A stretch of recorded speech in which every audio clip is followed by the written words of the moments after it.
We're here because free speech is under attack. We're here because people are being convinced that socialism works. We're here because people are being judged guilty until proven innocent. We are fighting back with facts. This is not a safe zone, so buckle up, Buttercup. This is the raw, naked truth.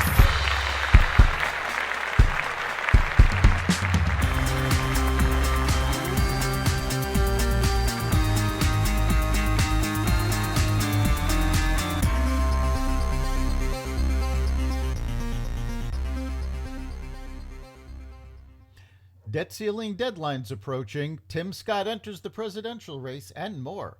Welcome to the Raw Naked Truth. I'm your host, Eric Lopkin, and here's the news you need to know.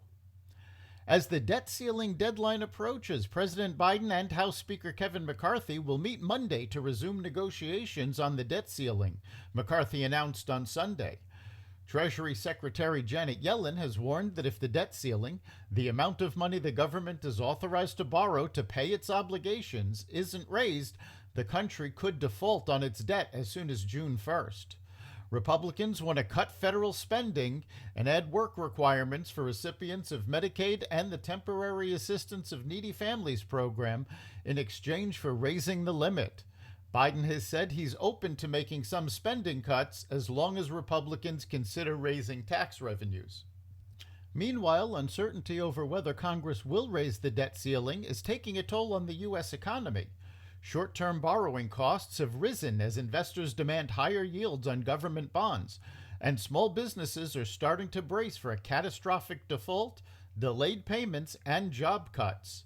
Financial markets are still expecting House Republicans and the White House to strike a deal, but the economy is wobbly after bank failures, persistent inflation, and a run of sharp interest rate hikes, and market confidence could turn quickly, according to MFS investment management strategist Robert Almeida. When the herd moves, it tends to move really fast and in a violent way, he said. SpaceX on Sunday launched a 4-person crew on a mission to the International Space Station. The team includes former NASA astronaut Peggy Whitson and 3 paying customers, including stem cell researcher Rayan Banawai, the first woman from Saudi Arabia to go to space. I am very honored and happy to be representing all the dreams and all the hopes of all the people in Saudi Arabia and all the women back home, she told reporters before her journey. The spacecraft docked with the ISS at 9:24 a.m. on Monday, with the crew spending about 8 days there. The trip, dubbed AX-2, was put together by Axiom Space and is the second all-private mission to the ISS.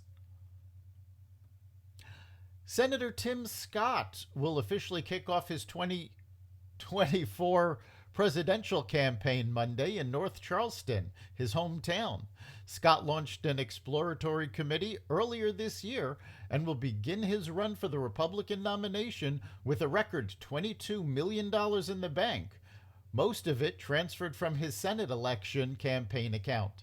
Senate Minority Whip John Thune, the number 2 Republican in the state, will be on hand to endorse his colleague at the kickoff. Scott, the only black Republican in the Senate, is entering an increasingly crowded primary field dominated by former President Donald Trump and Governor Ron DeSantis. DeSantis is expected to officially launch his presidential campaign as soon as this week. Finally, Jim Brown, the Cleveland Browns fullback, who crafted a legendary NFL career before becoming a noted civil rights activist and Hollywood star, has died at the age of 87. Brown died this past Thursday at his home in Los Angeles, according to his wife, Monique Brown. Brown played for Cleveland from 1957 to 1965, after a standout career at Syracuse University, and won an NFL championship in 1964. He was inducted into the Pro Football Hall of Fame in 1971 and is considered among the greatest NFL players ever.